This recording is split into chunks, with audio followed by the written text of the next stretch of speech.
Paranormal Punches is part of the Podbelly Network. Go to podbelly.com for more great podcasts. Hey, y'all. This is Frank the Bigfoot, and you're listening to the Paranormal Punchers.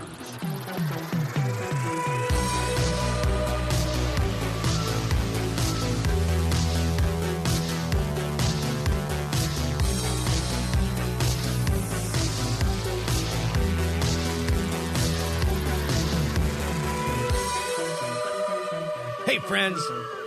Welcome to Paranormal Punchers. I'm Mark. I'm Alicia. I'm Nash. And Dave could not join us today. Yeah. He's out playing softball. Well, his daughters are playing softball. So he's enjoying the sunshine and watching them play sports stuff. Yeah.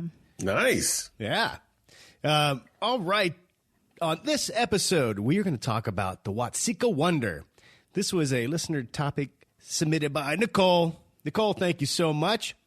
And on the last episode, I read her email to us, and I pronounced it Watseka. So to all our friends in Watseka, I'm sorry about that. Yeah.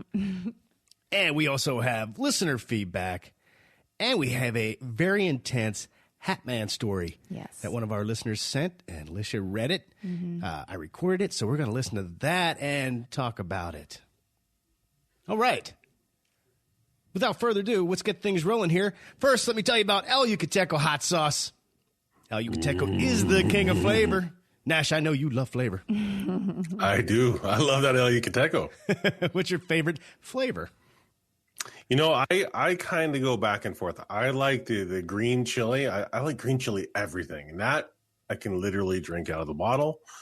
I'm not saying that I haven't done that. I'm just saying we try to go easy on it because it's good. No, you have drank it out of the bottle. Mm-hmm. I know that for a fact. I'm going to take the fifth on that. I'm a big fan of the Caribbean. Liz, you have a favorite? Well, I was just going to say the Caribbean actually is a very good, it's a good flavor. I love it on a lot of stuff. Cool. Well, head over to shopelukateco.com. Then you can find your flavor. In fact, they have a choose-your-own six-pack. Like they say here, choose your own adventure, but it's hot sauce. Check them out. They got a lot of cool swag, too. ShopElYukateco.com. Use our code ParanormalPunchers to save 10% off your order. So good. So good. But we do not condone drinking it straight from the bottle. No. Well, but if you do, you'll see what I mean. I say I recommend putting it on tacos, stuff like that. Don't listen to Nash. Yeah. All right. Excited to jump into this topic. Lish, hit us with the, what is the Wasika Wonder? Okay. The Watseka Wonder is the very first documented American possession.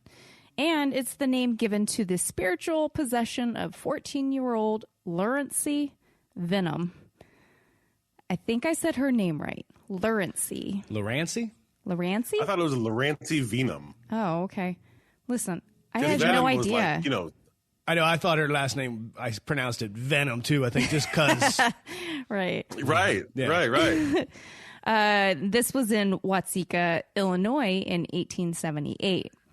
Now, Dr. E. Winchester Stevens, he was actually the doctor, and he was a spiritualist as well that attended to Lurancy. Did I say that right? Sounded great. Okay. I like it. Well, he wrote a book, and I'm just going to read one of the quotes from the book. It's probably the most remarkable case of spirit return and manifestation ever recorded in history. It was fully authenticated by a multitude of witnesses. So just to kind of give an idea of what this is. Now, even though this story is about Lurancy, I need to start many years before with another young girl, Mary Roff. Mary was born on October 8th, 1846. She began having cataleptic fits when she was just an infant, which grew worse as she got older. Now, she claimed that she was able to speak to spirits, and it also gave her clairvoyant abilities. Mm-hmm. She claimed that she wasn't able to use her senses, so like her smell, her sight, her hearing, the normal way. You had to put a blindfold on her so that she would be able to see and smell and everything. She could correctly read the encyclopedia or even sealed letters with the blindfold on. Now, she began to hear voices that told her to do things, as well as being able to speak in other languages that she had no way of knowing how to speak them. Now, as she got older, she started to bleed herself to help relieve pain, and she even used leeches. In July 1864, she went into the backyard and cut her arm with a knife. Now, due to blood loss, she lost consciousness, and when she woke up later in the day, she acted incredibly wild. Her parents, they didn't know what to do, so they sent her to an asylum, as you do. Back then. Right, back then. Now, there are differing reports, so I'm not really sure if she died at home or if she died at the asylum, but she was only 19 when she passed away. Now, fast forward to Lurancy Vennum, who was born on... Hold on here. You breezed over a point. Okay. So when she woke up from her bloodletting and arm cutting and her excitement in the backyard, which would be a terrible thing as you poke your head over the fence, the neighbors. Right. And they're like, "Hey, neighbor, how's your day?" And you kind of look over and there's some girl cutting her arms off and the whole 9 yards. Well, she didn't cut her arms off. Well, you get it. You couldn't really tell. But when she woke back up, they said that she had to be restrained. She was like completely wild. It had to be restrained. And it took five grown men to restrain her? Yeah, it was pretty bad. Like I said, her parents, they didn't know what to do. So they sent her to the asylum to hopefully help her. But so she hulked out when she woke up. Yeah, she came back with the power of Hulk. Incredible. Right. Okay, so fast forward. Lurancy Vennum. How are you saying her last name? Vennum? I say Vennum. I give it a solid E. Okay. Well, she was born on April 16th, 1864. Now, when she was 13 years old, she suddenly began to feel ill. She felt an eel? I know. She felt an eel? Yeah. I didn't even know she was by the ocean. This story took a turn. She began a little young to feel an eels, if you know what I'm saying. I'm just, Yikes. Yeah. Feel ill. Wow. I was having trouble there. And she behaved oddly at that point, and she wasn't able to sleep. Now, she said that she was being awoken at night by the sound of someone calling her name, but when she would wake up, there was no one there. She also began to have severe stomach pains, which were accompanied by trances, and that's what they would refer to them as. And it's basically seizures and loss of consciousness. But when she would come out of these trances, she claimed to see spirits and angels floating around her. Now, she also claimed to visit heaven and visited with her brother and sister who had died previously. Now, it didn't take long for the community to believe that she should be placed in an insane asylum to receive treatment. But her family was hesitant at that point. They chose to consult a different type of expert. They brought in Dr. E. Winchester Stevens, a spiritist. Now, according to Wiki, the spiritist philosophy postulates that humans, along with all other living beings, are essentially immortal spirits that temporarily inhabit physical bodies for several necessary incarnations to attain moral and intellectual improvement. Yeah, I just wanted to put that out because I was like, I don't even know what a spiritist actually is. So do you think that has improved over the years or gone downhill over the years? I don't know. Right. Because if you're looking for what was it? Moral and what? Moral and intellectual improvement. So maybe intellectual has gone up, but morality? I don't know. It's definitely questionable these days, True. Now, in another version that I found, Asa Roff visited the family. Now, Asa Roff is actually the father of Mary Roff, who I had mentioned earlier. He told them that his daughter Mary's spells and trances started as an infant, and as she grew older, she began to manifest clairvoyant abilities and speak to spirits. After her death, Asa became a devout follower of spiritualism and believed that Mary had not been insane, but rather a gifted spirit medium. He begged the Vennum family, Vennum, how are you saying it? Well, if you got them all together, they would say, they'd be like, oh, well, who are you guys? They would come for pictures and picnics, and they would all say at the same time, we are Vennum. Vennum, okay. Well, he begged the Vennum family to not send her away and instead get the help from Dr. Stevens. So regardless of which version is true or not, Dr. Stevens showed up at some point, okay? Now, as time went on, her symptoms got even stranger. She would speak in different voices or speak of places that she had never been to. One newspaper wrote, she could also place her hand on a book and without seeing it would point to any letter that was named. So basically kind of the same thing that Mary was able to do. Now, after one of her trances, she declared that she was an old German woman named Katrina. And there was another one where she claimed to be, I believe it was a young boy. Mm-hmm. Now, Dr. Stevens, he diagnosed her case as one of obsession. I tried to look it up. I don't know, like back in the 1800s, I don't know what exactly obsession, like that diagnosis would mean, but I thought it bizarre. Well, I mean, they had all kinds of very general names for all kinds of different categories. I mean, wasn't it at the same time, right about the same time that if it was, what was it? You would go to an insane asylum if you were a disagreeable woman or something like that. Remember we had said that before? Mm-hmm. Yeah. I mean, it was just like, it didn't matter what was happening. If you were a female in that period and you were cross at all, off of the asylum you go. Right. So who knows? I have no idea exactly what you would want to try to compare it as far as diagnoses go. But anyway, he diagnosed her as obsessed. Now, he suggested that she induce a good spirit to control her, because that's what these different trances, he felt like she was being controlled by these spirits. Finally, after one of her last trances, she became Mary Roff. So Mary, she took control of Lurancy, stating that she would retain control until her soul was healed. She didn't recognize, so when Mary was Lurancy, mm-hmm. She didn't recognize the home that she lived in with her family. She didn't recognize her family members either. She kept saying, I want to go home. And she even demanded to go home with the Roths.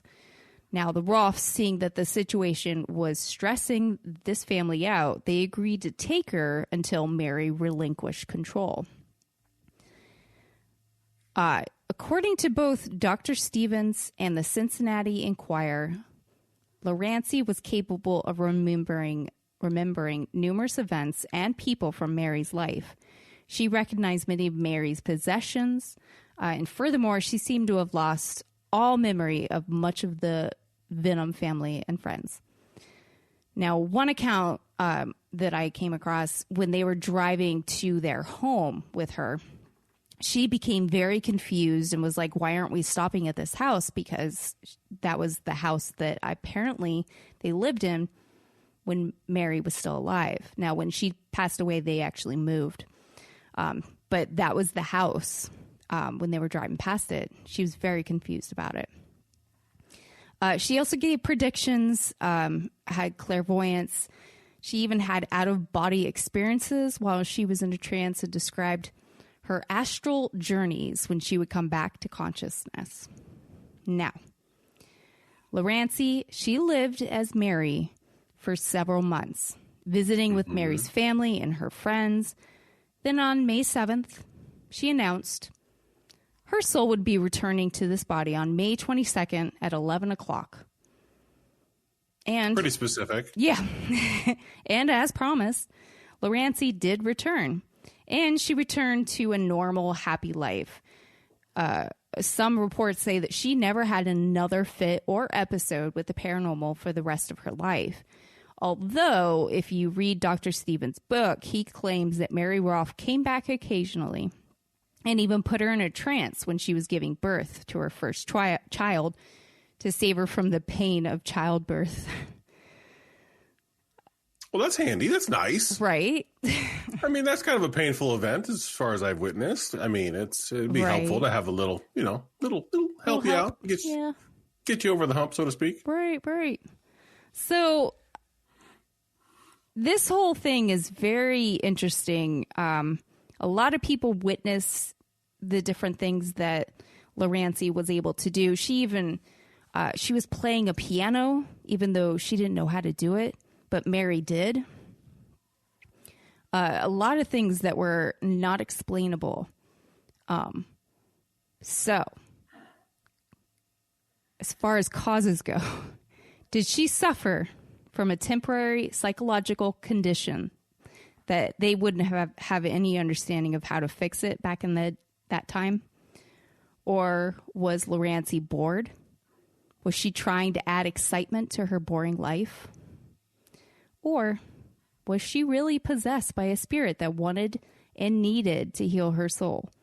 Since no one was able to help Mary Roff when she was alive, was she trying to assist Lurancy so she didn't suffer the same consequences?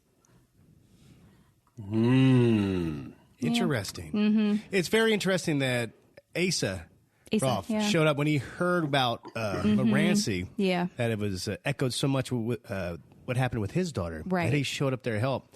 That's interesting to me. Mm-hmm. Oh, and also that the spirit was going to come back at childbirth to save Lurancy the pain. Right. So I just as a doctor, okay, so are you going to go natural childbirth or possession? Which one do you want?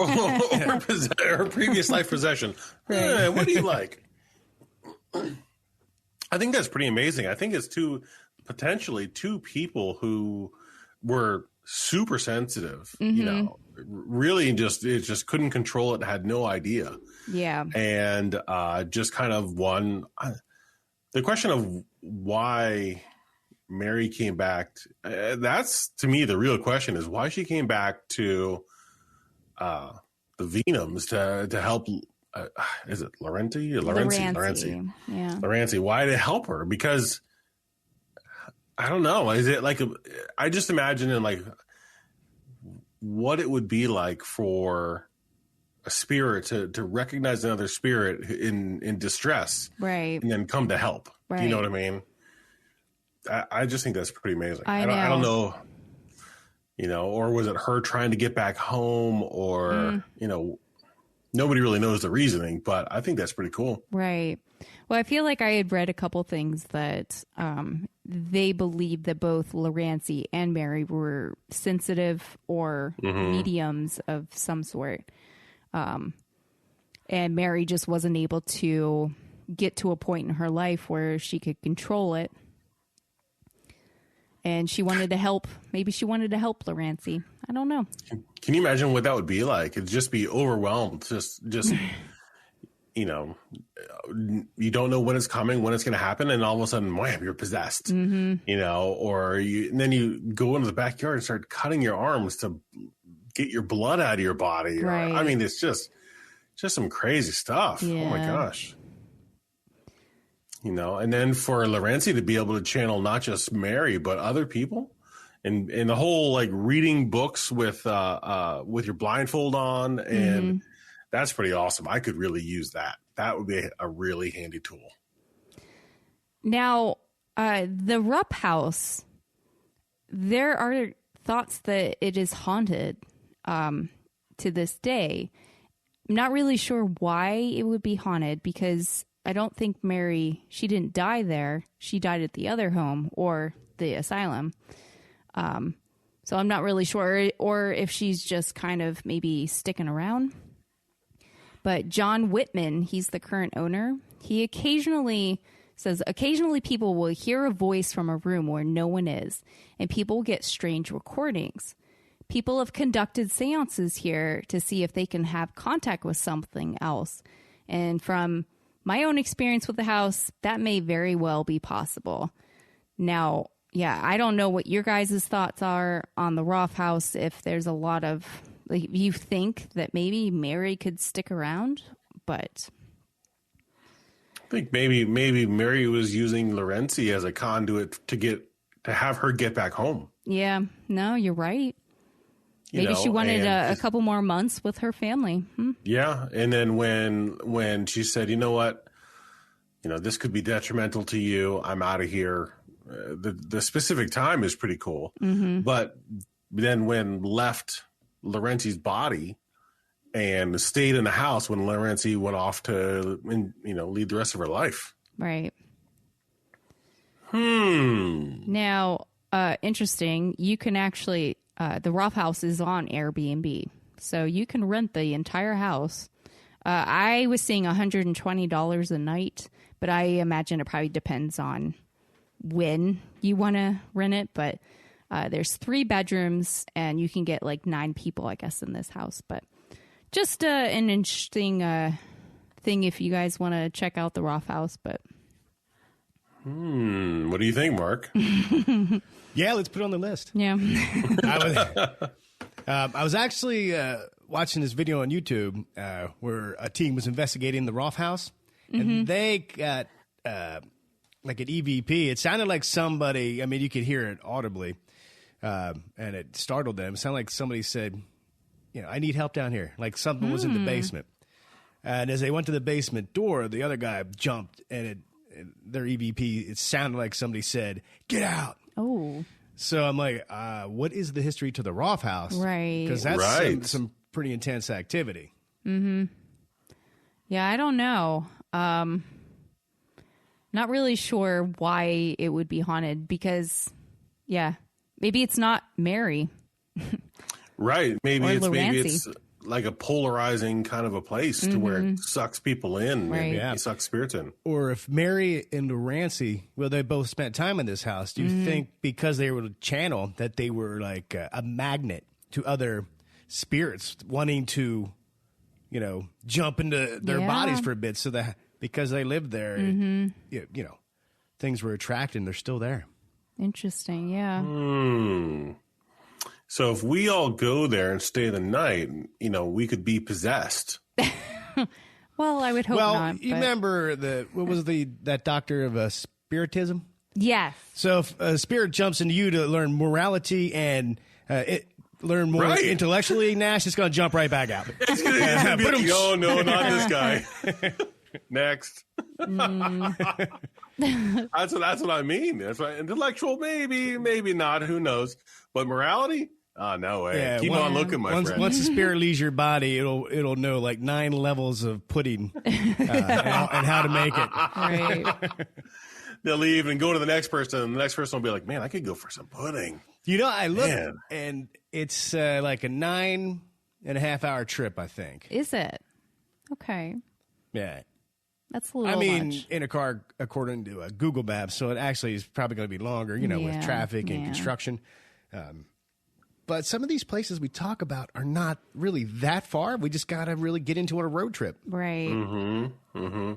So you guys need to buy a larger vehicle. That's what I've come up with. I didn't say I wanted to drive. No, you've been elected. Oh boy. By the majority, pound for pound anyway, voted in as the purchaser of the large vehicle so that we could all go. Oh, okay. I don't have to drive it. You just want me to pay for it. Yeah. Now, there you go. I'll drive. I like to drive. Oh, boy. Oh, your plan sounds solid to me. I think it's perfect. And then we get there, we get possessed. We do whatever we want for a night. And then, you just kind of do your own thing. You're possessed, and then you leave, and you're like, oh, man, I feel great. It took all the evil out of you. It took all the negative energy out of you and left it in the house, like a cleansing. But what if this just happens to be the one time it's not a positive thing? You have something evil trapped in you, and you go home. That's true. That's true. I don't know. So maybe we need to rethink that trip. Right. I don't want to deal with Evil Nash. No. I'm assuming Evil Nash, you would have to have a goatee, but since you already have that, yeah, it have to be like a mustache. Right? Then then we'll know. Or big chops, big mutton chops. All right. The Watseka Wonder. Nicole, thank you so much for sending us that topic. Thoroughly enjoyed hearing about it. Alicia, thank you. So why don't we take a break, and we'll be back with listener feedback and a very intense Hatman story. Yes. We'll be right back. And we're back. All right. Let's jump into some listener feedback here. First, I'd like to shout out some new patrons here. Black Cats Gaming, a.k.a. Kira, all the way up in British Columbia. Robert Spencer and Sabrina DiMartini. Thank you so much for joining us over on Patreon. Yeah. I hope you enjoy the content we're creating. And Kira, our new Patreon member, had this to say.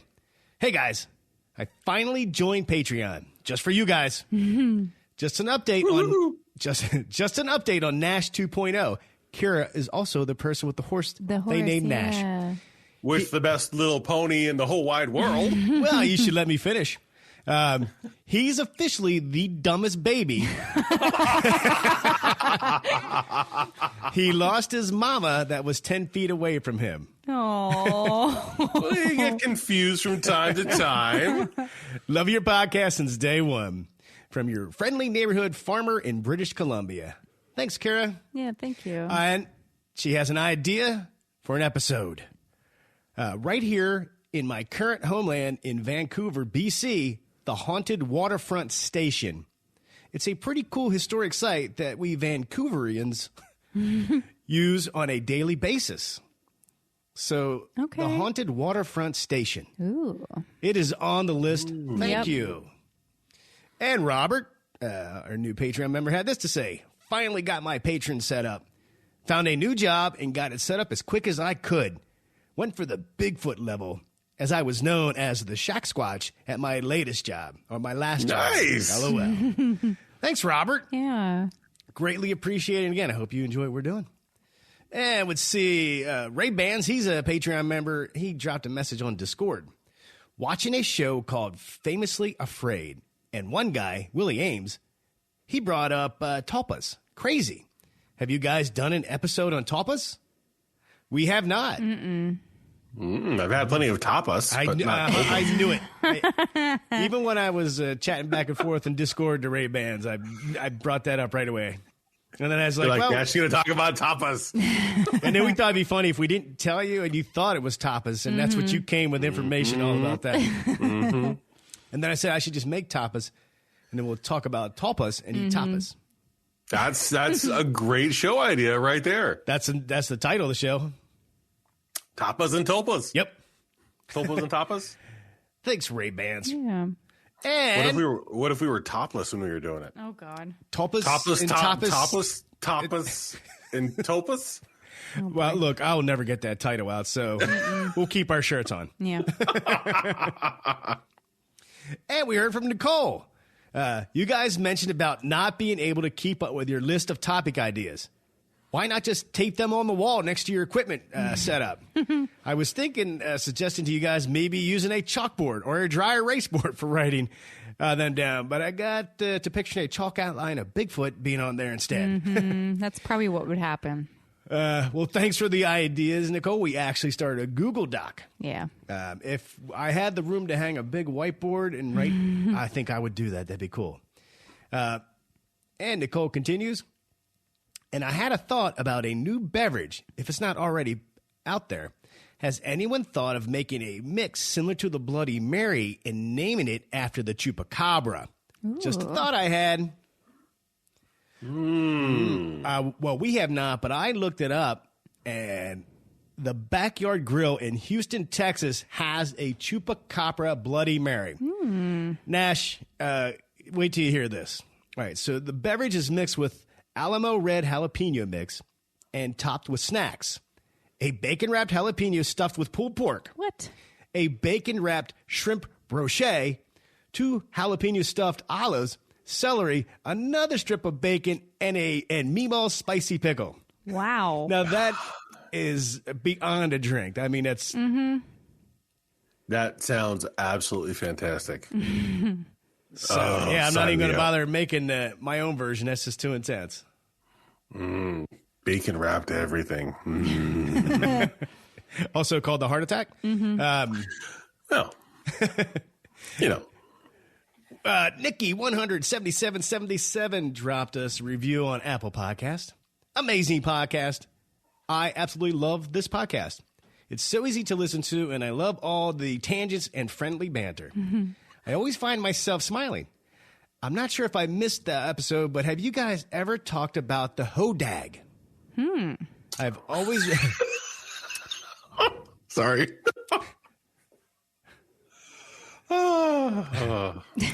I've always wanted to go to the Rhinelander and see the fun tourism they built around it. I think the original hodag story was about a hoax, but there are a lot of interesting stories about it from the little I've looked into it. Nikki, we'll put that on the ever-growing list. Thank you for listening to the show. Thank you for giving us that nice review, and thank you for the topic idea. Yeah. It sounds like it could be a sandwich. Hodag. Yeah, hodag. Right. Why'd you laugh when I said hodag? Because I thought hobag. That's what I thought. Whoa. That's why I didn't say it. But thanks for pulling it out there. Whoa. But then I thought, a hodag could be a great name for a sub. Yeah. Maybe we should look up what a hodag is first before we start naming food after it. That is wisdom right there. We heard from Will Allen, 88. Gotta say, I love it. When I'm at work and I need to pass some time during my 12-hour shifts, I stumbled across this podcast. Gotta say, it's awesome. Interesting talks, do the research, what can be found, and keeps things moving. They don't drag out the topics. Here's what it is. Here's what we know. Here's what we found. Here's what we think. Into the next. Definitely recommend. Cool. Will Allen, 88, totally gets us. Yep. And we heard from Lindsay. Just finished The Mantis Man. Awesome show again. What if Bigfoot bury their dead like elephants? Okay. Because if you remember on that episode, I think Chromos was like, well, what if Bigfoot eats its dead? Oh, God, yeah. This is a way different version. I don't know. Yeah. In fact, I didn't even look up elephants burying their dead, but hey, it could be. Oh, because they have like elephant graveyard kind of a thing. So it would be like one centralized location that the Bigfoots would know to take the dead to bury them that we just can't find because it's so centralized. Or it's in the hollow earth. That's exactly right. They haul the dead bodies back, but then it would really smell. And on that episode, we also talked about the garbage collectors of the galaxy, the story that we somehow developed. Lindsay thinks the drummer's name in the story should be Vicky. Vicky with an I, not a Y. And it's like something she says often. So I thought that was a fun idea. And she had a little spooky story for us. Oh. I'm a housekeeper, and this is her story. Just yesterday, I went into a room. I'm a housekeeper, and I checked the towels and left to get what I needed. When I came back, one of the drawers was open, which was previously closed.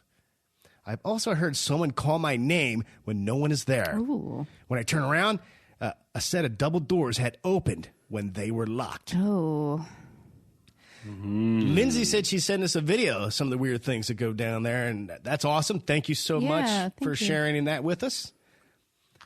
And we'll finish this listener's feedback off with a little Instagram comment from our buddy Art Designs 305. This was about Mantis Man and the creek in New Jersey where people see him, or river. He said, funny, I used to fish in those areas when I was younger. So that's interesting. Obviously, I guess he never saw a Mantis Man, or has he been replaced and is a Mantis Man? That's exactly right, because they have the active camouflage.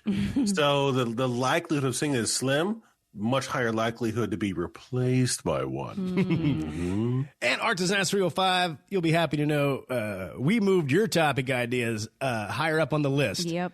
Because... we forgot, so it's been over a year. So sorry. So Coral Castle will be coming your way very soon. Mm-hmm. All right. If you want to send us feedback, paranormalpunchers.com, you'll find all the ways to contact us. Send us your stories, your topic ideas, any comments. We greatly appreciate you being part of the show. All right.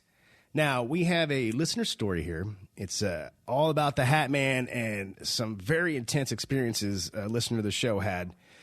I'd say spanning over more than a decade. Yeah, it's been a while, I think. And it's a Hat Man story like none that I ever heard before.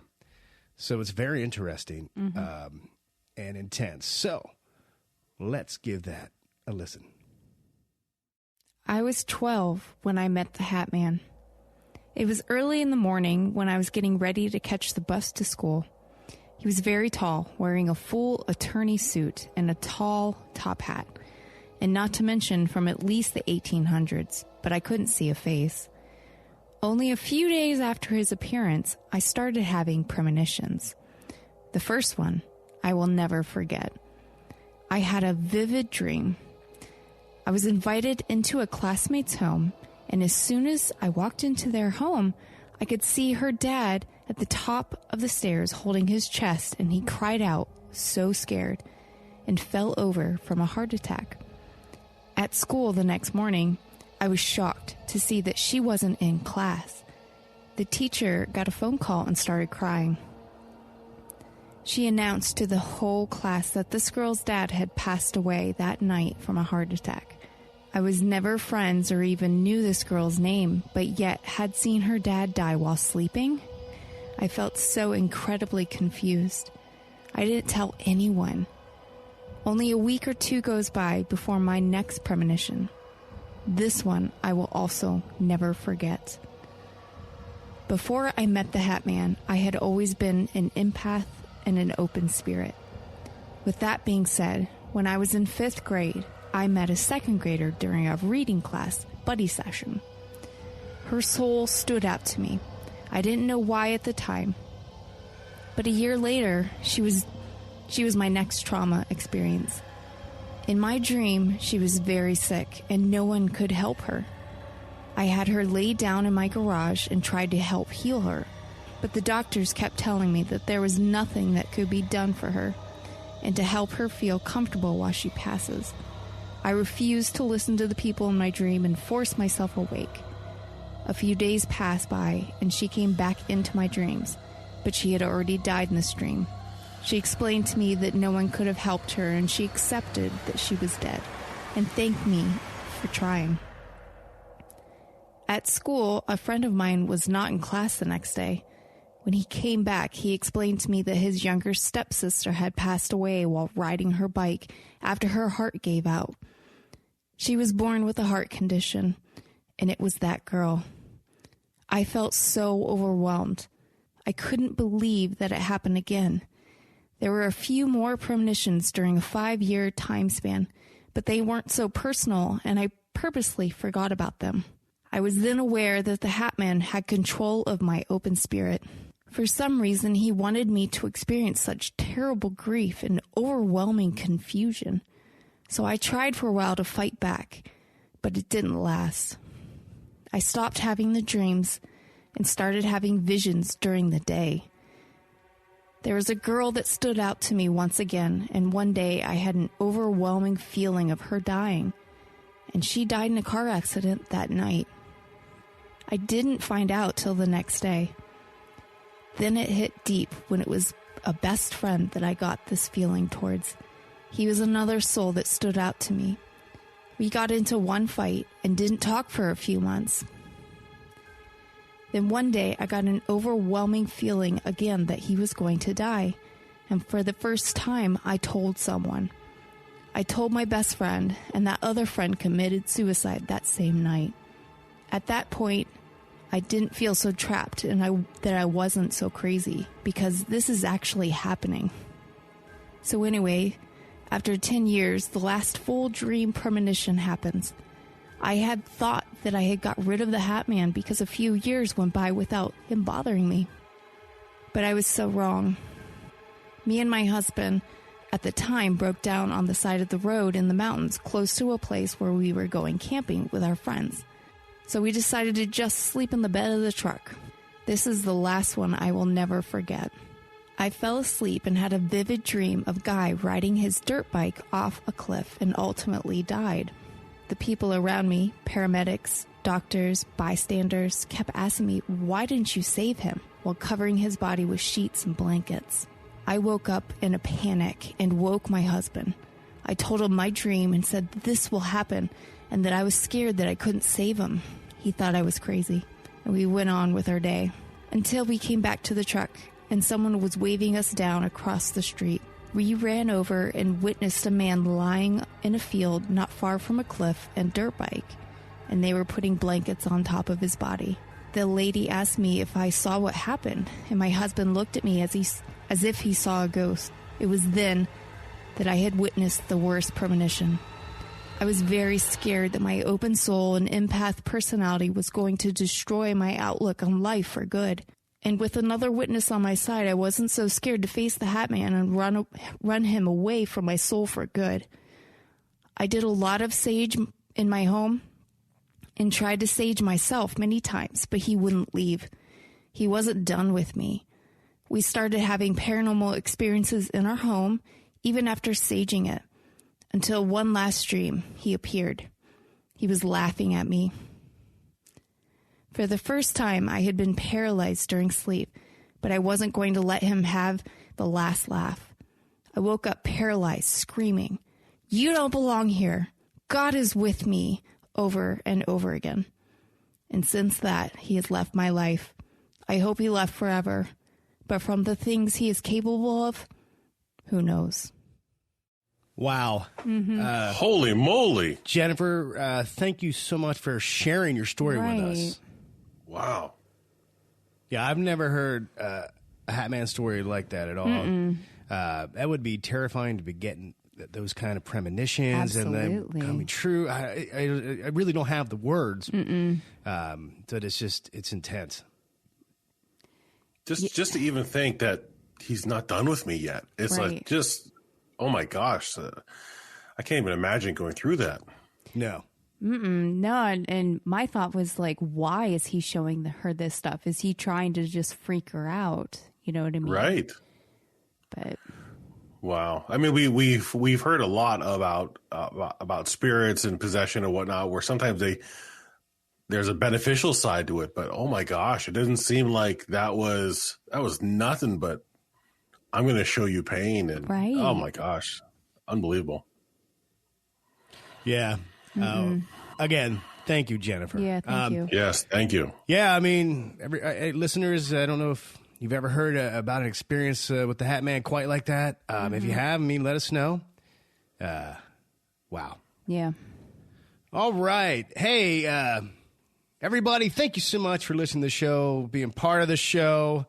Got some fun topics coming up. In fact, we just made a list. Every topic submitted is on that list. We're just going to go right through it. That way, we get to everybody's suggestion. Right. And if you want to suggest more topics, like I said, paranormalpunches.com. All right. Hey, I'm looking at the puppets for the show. Yep. They're staring at us. Yep. So they're done. So the next step is to start making the paranormal puppets. Can't wait to see how it turns out. Hopefully it works. Otherwise, I have puppets and not using them. I find it funny that 3 of the puppets, Mark and Dave and me, our mouths are closed, but Nash's is like wide open. It's hilarious. Well, first, it's perfect because Nash is always looking for food. And then, but your puppet has a little bit bigger head, and I think it's just you got to have the hand in there working it, going back and forth. But it is kind of funny that I'll have to send you a picture. Well, all I know is that much like the puppet, I mean, I think I keep thinking about it the entire time. I'm thinking to myself, the more I think about it, topless tapas with a tulpa. Oh boy, is that a Patreon only? I think so. I think it could be. Look, I even looked up what a tulpa was, and I was like, Oh, yeah. Party time. Oh, boy. Mm-hmm. All right. I mean, maybe. Yeah, I don't know. Maybe that's the one I'll skip. But... Well, so if it's just me, Nash, and Dave, we'll do it from a hot tub. There you go. Oh, yeah. No, there we you go. But, Robert Spencer, one of our new Patreons, had dropped a comment in the Facebook group, and he said about he'd love to see us one day, but I'll do like an on location, like even in Gettysburg, some type of on location show video. And man, did he get my brain working on like, how do we pull this off? How can we even have anybody who can make it come join for the video? So I don't know. Can't say it will come to fruition, but my brain is clicking away. So thanks, Robert. There's got to be a way. There's got to be a way to do it. Yeah. Okay. Well, when you say it like that, well, let's see what we can put together. All right, everybody. Thank you so much. And remember, if it's not weird, it's not worth checking out.